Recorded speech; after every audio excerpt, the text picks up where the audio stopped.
more important than any other of my achievements and projects and everything. I didn't plan to talk to you like this and so. But before I start to tell you about my projects, I want to talk to you seriously about the situation in Ukraine. I will not repeat the news, maybe you know, but today during this session, my friend died on the front. He was a teacher. And he left his job just to go to defend his land. And every day, we will see people. And I want you to pay attention to this. This night, they bombed Zaporozhye Oblast, the humanitarian convoy, and 28 people died, and more than 50 people are in hospital now. Imagine it's the amount like we are now here. People that had plans, that had projects, that wanted to live. Also in Dnipro region, yesterday, one family died because of Russian bombs. And it's so interesting because this family, they just left the town Dnipro to more safety place, to the village, because they thought that it would be more safety. And the situation shows us that there is no safety place in Ukraine right now. All family died, only their dog is alive. And the dog was waiting on ruins of their houses. And nothing left from their bodies. They even can make a funeral like people.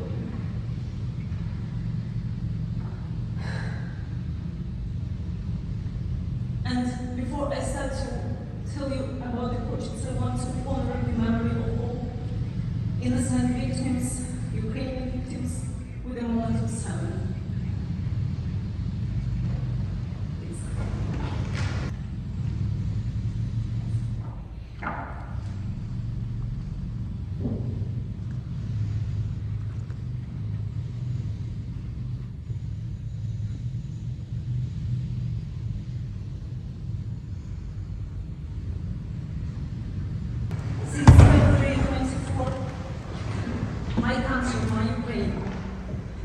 Is raped by Russia every day. The heartbreak of my country stopped as Russia started this dirty and unwarranted aggression. I don't know if mankind has ever seen a more treacherous war than this one. But from that day, I don't live. The people of my country don't live either. Even if I'm talking right now to you, it doesn't mean I live. Yes, I breathe, I walk, I speak, but I don't live. Our economy and our normal life, our normal rhythm of life have stopped. And people have lost their jobs, their homes, their relatives, their beloved one. They lost their dreams and plans. And using this possibility, first of all, I want to thank all European countries for support and for helping our people, our refugees, that lost their houses. Imagine in a moment to lose the place where you can sleep. So thank you so much. I don't know what we will do if you will not help us.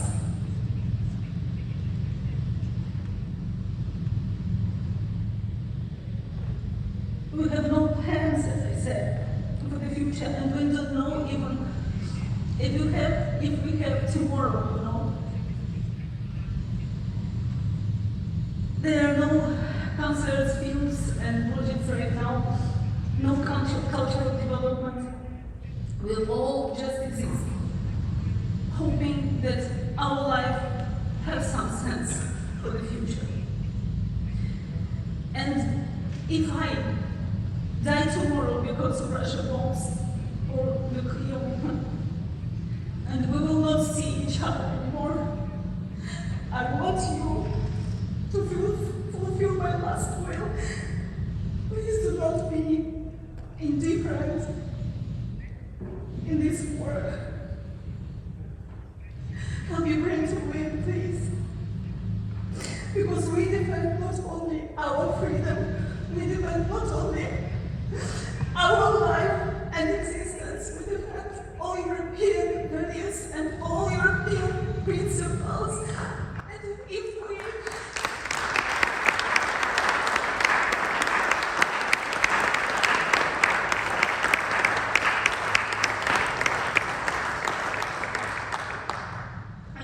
stop existing, believe me, Europe and freedom will stop existing too. I would like to give you, each of you, something very important that I brought from my country. And it's so symbolic. Martina, can I ask you for help? Yeah, or you, please. This is a trident. Please distribute it. I bought it from one craftsman. This is our trident, our coat of arms. It is engraved with 4 letters of Ukrainian word "voля." I want you to V-O-L-Y, which means freedom. Voля in Serbian is the same, right?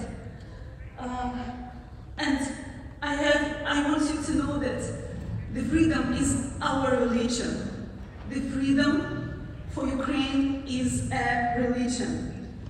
Freedom or death, this code runs through our veins. It is in our blood. The trident, as you see, is on a red thread as a symbol of the blood being shed now in my country to protect our land, our language, our culture, and our identity. Please help Ukraine to survive. I personally don't want to die, but I personally don't want to live without Ukraine.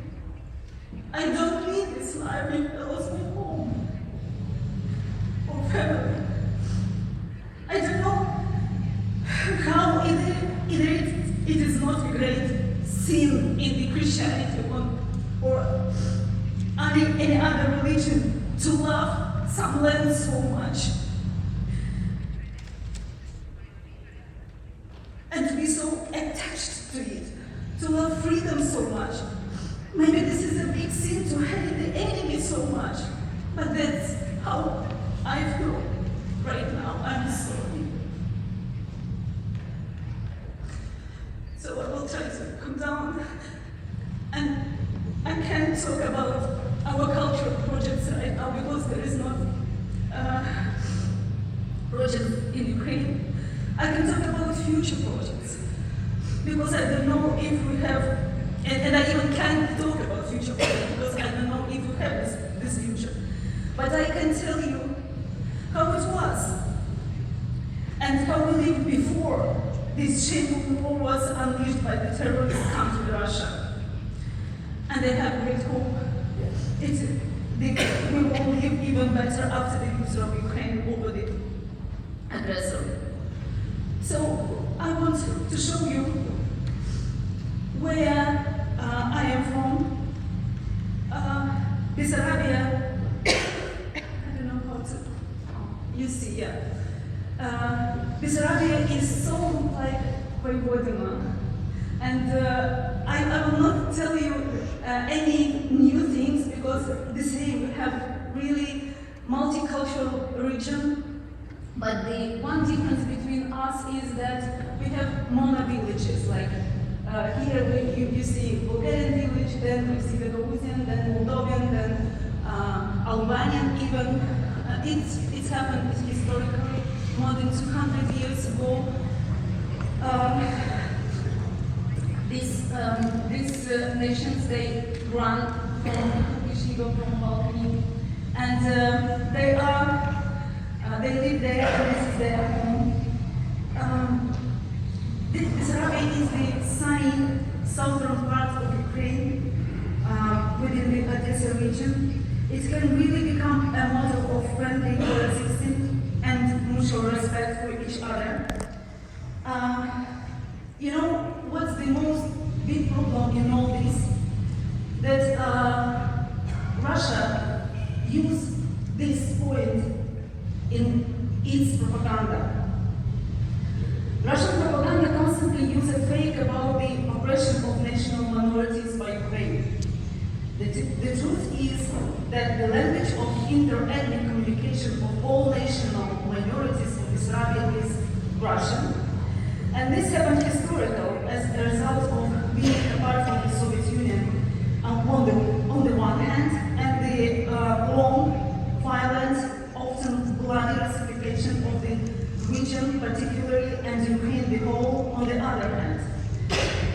But the fact is that I am the first class in my school that study Ukrainian language in the school, and one of the first to study Bulgarian language, because I am Ukrainian Bulgarian, and I am from Bulgarian village. So it became possible only when Ukraine became independent. So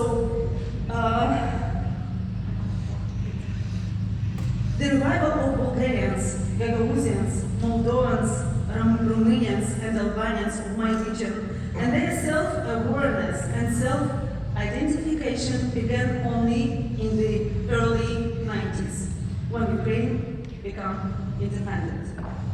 But Russian propaganda has had a considerable impact in that region since then.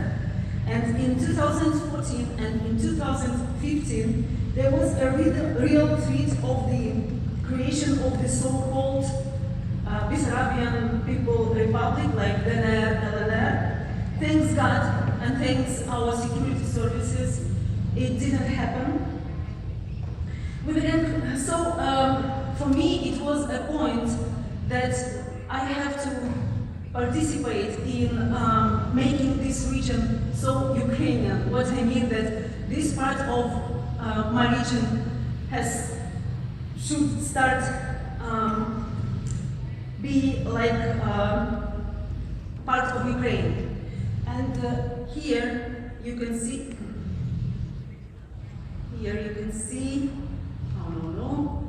just a moment.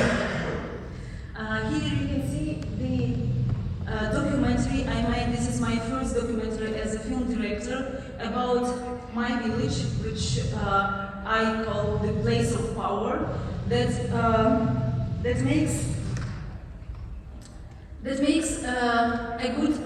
makes people understanding clear facts about our living as a national minority in this region. That we are not persecuted, we study Bulgarian, we study Ukrainian, and even more, there is a hero in this film who was repressed by Soviet Union and was 10 years in Siberia. So in that kind of cultural product, you can see that we are happy on this land, and I always say that Ukrainian Bulgarian or Serbian Bosnian or Serbian Roma people or any other people that have two roots in their hearts, they are like, they will be with two roots in their hearts forever. And I always say that I'm with two roots but with one home, and my home is Ukraine. In Uzbekistan, there is a special way of growing melons. A melon root is grafted to a camel's thorn root. This is how it draws water from the desert land. So we are. If you pull out one of the roots, I will wither. And if you pull out the other, I will die. And the document documentary Clear shows this.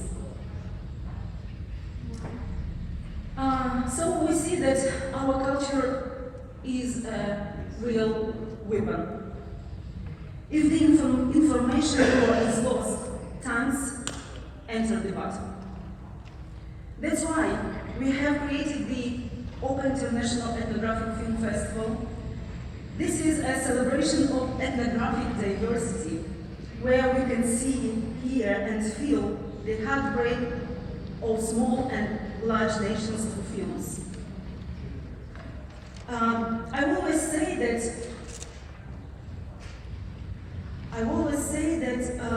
if there were more such festivals and films, there would be no wars in the world.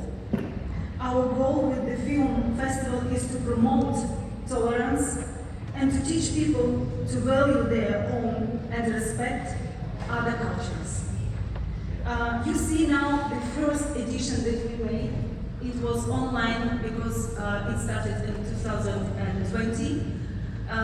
This project, so first edition was totally online because of the red zone in Belgrade, where the Ethnographic Film Festival is.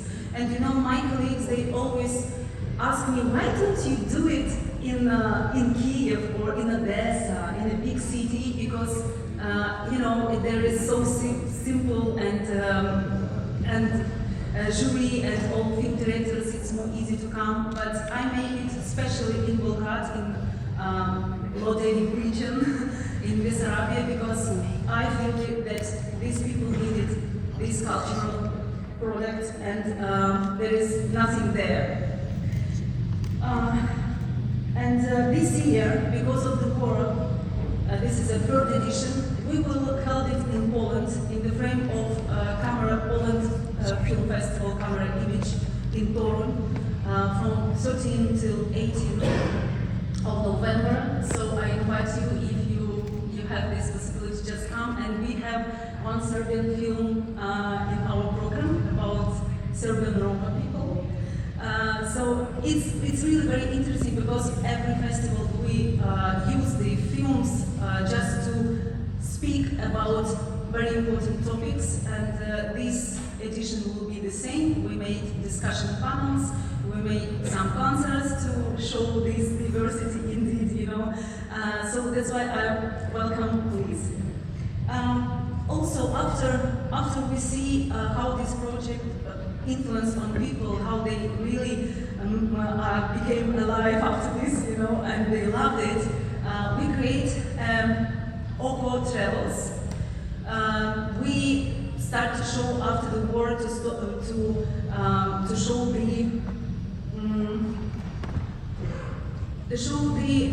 films and to make a special program about Ukraine, to show Ukrainian films, and our first Oko Travels was in Bulgaria, and after the Poland, immediately after this, we will be in Finland with 4 Ukrainian films to show Ukraine, to show the deepness of its culture, to talk about the war and about Ukraine. And thanks to Johannes that is here, it's real. So we would like to show you our Ukraine and our culture in your country. If you invite us to come, we will do it with our program. Just I'm open for cooperation, I'm open for partnership. Please don't hesitate to come and to ask me for the information. I can give you a presentation more detailed for